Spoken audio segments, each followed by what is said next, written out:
아들, 엄마가 요즘 영 기운이 없네. 목소리라도 들으면 힘이 날까 해서 전화했는데 바쁘니? 별일 없는 거지? 저는 그저 아들에게 제 솔직한 마음을 털어놓았을 뿐입니다. 늙은 어미가 아픈 몸을 이끌고 홀로 지내는 것이 얼마나 외로운지, 자식 목소리 한번 듣는 것이 얼마나 큰 위로가 되는지 알아주길 바랐습니다. 그런데 그날 이후로 아들의 목소리를 듣는 것은 더 힘들어졌습니다. 제 전화는 받지 않는 횟수가 늘었고 짧은 문자 메시지만 덩그러니 돌아올 뿐이었습니다. 그제야 깨달았습니다. 제 진심이, 제 솔직함이 아들의 어깨에 얼마나 무거운 짐이 되고 있었는지를 말입니다. 여러분, 혹시 저처럼 솔직한 마음을 전했다가 오히려 자녀와의 사이에 보이지 않는 벽이 생기는 경험을 해보신 적 없으신가요? 우리는 자식에게 진심을 다하는 것이 사랑이라 배웠습니다. 아낌없이 주고 모든 것을 솔직하게 나누는 것이 진짜 가족이라고 믿어왔습니다. 하지만 저는 그날 이후로 충격적인 진실 하나를 깨닫게 되었습니다. 진심을 다 말하는 게 사랑이 아니었습니다. 오히려 자녀를 평생 내 편으로 만드는 가장 강력한 무기는 세상에서 가장 지혜로운 거짓말이었습니다. 믿기 어려우시겠지만 솔직한 부모는 자녀에게 끊임없이 죄책감을 안겨주는 짐이 되고 모든 것을 감추는 부모는 마음의 문을 닫은 벽이 됩니다. 하지만 지혜롭게 속이는 부모는 자녀가 세상살이에 지쳐 언제든 돌아와 편히 쉴 수 있는 따뜻한 쉼터가 되어줍니다. 자녀가 당신을 부담스러워하는 것이 아니라 평생 그리워하며 곁을 떠나지 않게 만들고 싶으십니까? 그렇다면 지금부터 제가 들려드릴 이야기에 귀를 기울여 주시기 바랍니다.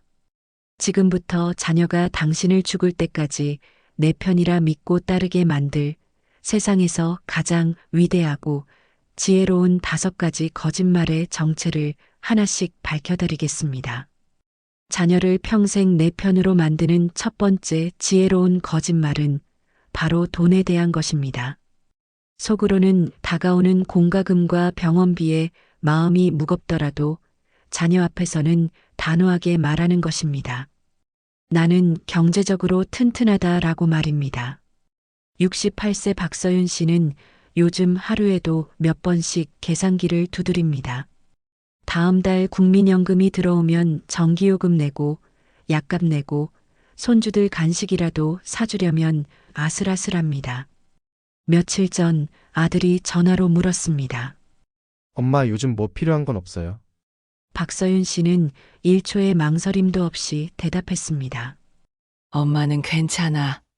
돈 걱정도 없고 잘 지내고 있으니까 신경 쓰지 마라. 전화를 끊고 박서윤 씨는 며칠째 미루고 있는 병원 예약을 오늘도 조용히 넘깁니다. 자식 걱정시키는 게 아픈 것보다 더 싫기 때문입니다. 이것이 바로 우리 부모들의 마음입니다. 우리 사정을 알면 자식들이 밤잠을 설치며 걱정할까봐 요즘 자기들 살기도 힘든데 괜히 마음만 무겁게 할까봐 우리는 차라리 아무렇지 않은 척을 택합니다. 하지만 이 괜찮다는 배려가 때로는 자녀를 더 멀어지게 만드는 덫이 될 수 있습니다. 자녀는 정말 부모님이 괜찮다고 믿어버리고 서서히 도움 줄 준비도 관심도 줄여나가게 됩니다. 부모는 배려로 말했는데 자식은 방치로 받아들이게 되는 것이지요. 더 중요한 이유가 있습니다.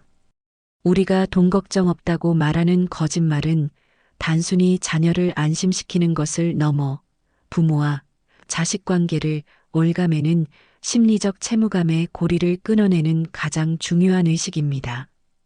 우리가 무심코 던지는 내가 너를 어떻게 키웠는데 라는 말은 자녀의 마음에 나는 부모님께 평생 갚아야 할 빚을 졌다는 무거운 족쇄를 채웁니다. 그 순간부터 부모와 자식의 관계는 사랑이 아닌 거래가 되고 자녀는 그 부담감에서 벗어나기 위해 부모를 피하게 됩니다. 하지만 우리가 먼저 나는 괜찮다고 선언하는 순간 우리는 자녀에게 이렇게 말하는 것과 같습니다. 내가 너에게 베푼 모든 것은 갚아야 할 빚이 아니라 그저 주고 싶어서 준 선물이었단다. 그러니 너는 이제 그 빚에서 자유로워져라. 이 거짓말을 통해 심리적 빚을 청산받은 자녀는 비로소 의무감이 아닌 진심에서 우러나오는 존경과 사랑으로 부모를 바라보게 됩니다. 그때부터 자녀는 부모를 내가 보답해야 할 채권자가 아니라 내가 평생 지켜드리고 싶은 내 편으로 여기기 시작합니다. 그래서 지혜로운 부모는 이렇게 말합니다. 엄마는 지금은 괜찮아. 충분히 잘 지내고 있어. 그러니 걱정 말고. 다만 나중에 정말 큰일이 생기면 그때는 너희에게 기댈 수도 있단다. 이 한마디는 당장의 부담은 주지 않으면서도 자녀가 부모의 삶에 책임감 있는 참여자로 남을 수 있는 문을 열어줍니다. 이렇게 돈에 대한 심리적 빚을 청산해 주어 자녀의 마음을 자유롭게 해 주었다면 이제 우리는 그들의 몸과 마음에 묶인 또 하나의 족쇄를 풀어 주어야 합니다. 그것이 바로 두 번째 지혜로운 거짓말입니다. 두 번째 거짓말은 바로 건강에 대한 것입니다. 밤새 쑤시는 허리를 부여잡고 뒤척였더라도 자녀가 걱정스레 안부를 물어오는 전화에는 애써 밝은 목소리로 말하는 것입니다. 내 몸은 깃털처럼 가뿐하다라고 말입니다. 70세 강태준 씨는 2달 전 화장실에서 넘어져 허리를 다쳤습니다. 침대에서 일어나는 것도 부엌에서 물 한 잔 떠오는 것도 힘에 부칩니다. 그런데도 자식들에게는 단 한 번도 아프다는 말을 하지 않았습니다. 혼자 파스를 붙이고 진통제를 먹으며 버텼습니다. 며칠 뒤 딸에게 전화가 왔을 때도 침대에 누워 있으면서 애써 아무렇지 않은 목소리로 대답했습니다. 아빠, 그냥 집에서 쉬고 있었지. 별일 없다. 전화를 끊고 나서야 조용히 한숨을 내쉬며 혼자 중얼거렸습니다. 괜히 말했다가 애가 걱정만 하겠지. 멀리 있는데 해줄 수 있는 것도 없으면서 마음만 무거워질 텐데 그냥 내가 참자. 이것이 바로 우리 부모가 자녀를 사랑하는 방식입니다. 자녀에게 짐이 되고 싶지 않은 마음, 내 아픔 때문에 자녀의 삶에 그늘을 드리우고 싶지 않은 마음에서 비롯된 참는 사랑입니다. 하지만 이 지극한 사랑의 거짓말은 때로는 자녀를 부모의 삶에서 가장 중요한 역할로부터 밀어내는 결과를 낳습니다. 바로 보호자의 역할입니다. 부모가 아프다는 신호를 보내는 것은 단순히 고통을 호소하는 것이 아니라 자녀에게 이제 내가 나를 돌봐줄 차례란다 라는 신성한 역할 교대의 기회를 주는 것입니다. 하지만 우리가 괜찮다는 말로 철벽을 치는 순간 자녀는 그 역할로부터 소외됩니다. 우리 부모님은 내가 필요 없구나. 무슨 일이 있어도 나에게는 의지하지 않으시는구나. 하는 생각에 자녀는 부모의 삶에서 방관자가 되고 서서히 멀어지게 됩니다. 그래서 지혜로운 부모는 무조건 아프지 않다고 말하는 대신 지혜롭게 아픔을 나눕니다. 아빠, 요즘 허리는 괜찮으세요? 라는 질문에 크게 아픈 건 없는데 비가 오려는지 좀 쑤시네.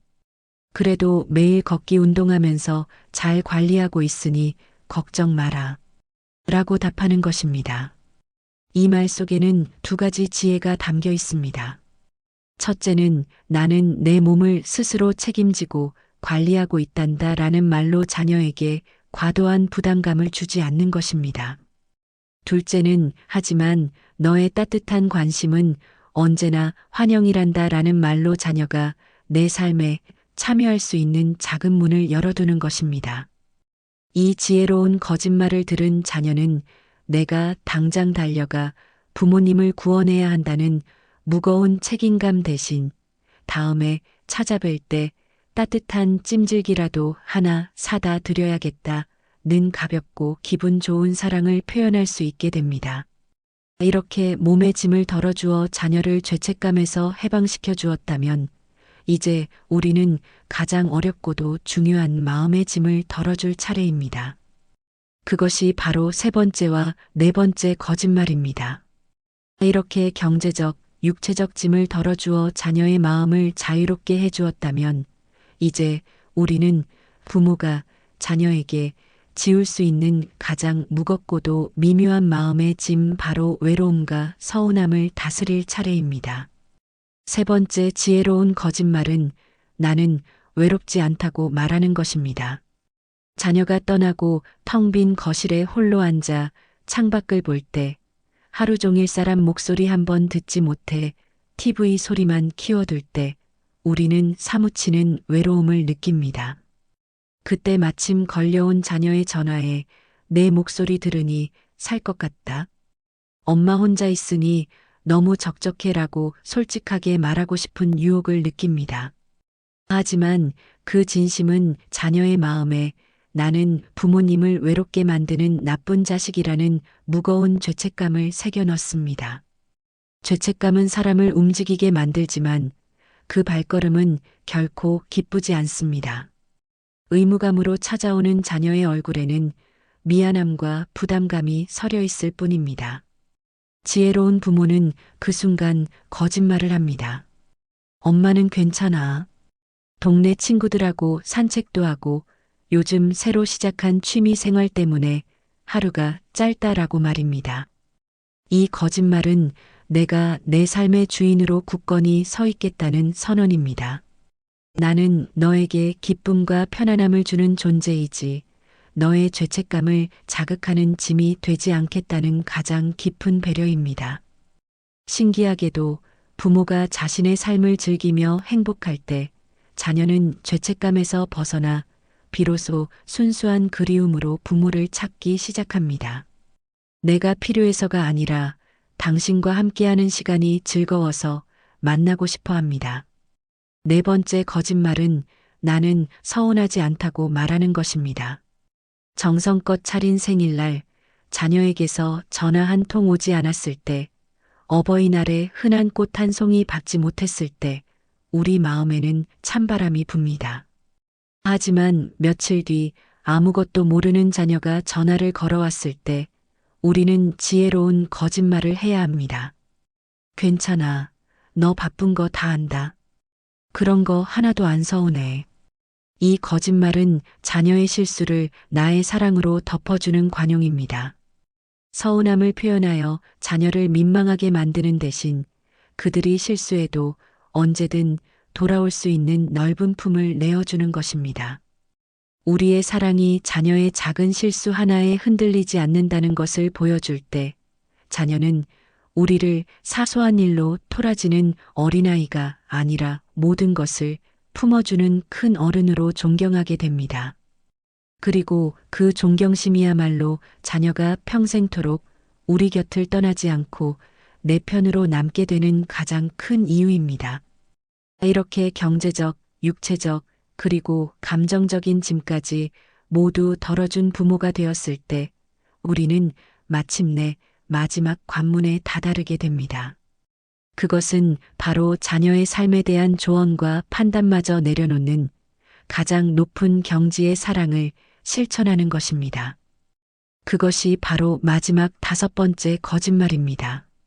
마지막 다섯 번째 거짓말은 어쩌면 우리 부모가 평생을 걸쳐 배우고 실천해야 할 가장 어려운 지혜일지도 모릅니다. 그것은 바로 자녀를 향해 나는 너에게 더 이상 가르칠 것이 없다고 침묵으로 말하는 것입니다. 자녀를 보면 하고 싶은 말이 목까지 차오를 때가 많습니다. 밥은 잘 챙겨 먹는지, 아이 교육은 좀 더 신경 써야 하지 않는지, 너무 늦게까지 일하는 건 건강에 안 좋은데 말입니다. 이 모든 말들은 자식이 걱정되고 눈에 밟히는 사랑 때문에 튀어나옵니다. 하지만 요즘 자녀들은 그 사랑을 간섭과 잔소리로 받아들입니다. 내가 알아서 할게요 라는 차가운 대답이 돌아오면 우리는 서운한 마음에 입을 닫아버리고 관계는 또 한 뼘 멀어집니다. 지혜로운 부모는 이때 거짓말을 합니다. 하고 싶은 말이 산더미 같아도 그 말을 꿀꺽 삼키고 그저 자녀의 이야기를 들어줍니다. 나는 너의 삶에 대해 아무런 의견이 없단다 라고 온몸으로 표현하는 것입니다. 이 침묵의 거짓말은 나는 너를 온전히 믿는다는 가장 강력한 신뢰의 표현입니다. 부모가 자신의 정답을 내려놓고 판단을 멈추었을 때 자녀는 비로소 우리를 평가하는 선생님이 아니라 자신의 이야기를 들어주는 안전한 내 편으로 느끼게 됩니다. 그리고 바로 그때 관계의 가장 위대한 역전이 시작됩니다. 더 이상 우리의 조언을 피하지 않고 오히려 먼저 찾아와 우리의 지혜를 구하기 시작합니다. 아버지, 그때 그 시절에는 어떻게 이겨내셨어요? 어머니 생각은 어떠세요? 라고 말입니다. 이렇게 요청받았을 때 우리가 건네는 한마디는 더 이상 잔소리가 아니라 자녀의 인생의 등불이 되는 소중한 지혜로 가슴에 새겨집니다. 오늘 우리는 자녀를 평생 내 편으로 만드는 5가지 지혜로운 거짓말에 대해 이야기했습니다. 돈 걱정 없다는 거짓말은 자녀를 심리적 빚에서 해방시켜 주었고, 아프지 않다는 거짓말은 죄책감의 짐을 덜어주었습니다. 외롭지도 서운하지도 않다는 거짓말은 자녀에게 감정적 독립을 선물했으며, 마지막으로 하고 싶은 말을 참는 거짓말은 자녀를 온전한 어른으로 존중하는 최고의 사랑이었습니다. 이 5가지 거짓말을 통해 자녀의 모든 짐을 내려준 부모만이 자녀의 마음속에서 죽을 때까지 함께하고 싶은 내 편이라는 가장 명예로운 자리를 얻게 됩니다. 오늘 이 영상이 여러분의 마음에 작은 울림을 주었기를 바랍니다. 구독과 좋아요로 함께해 주신다면 더 깊은 지혜로 다시 찾아뵙겠습니다. 긴 시간 함께해 주셔서 진심으로 감사합니다.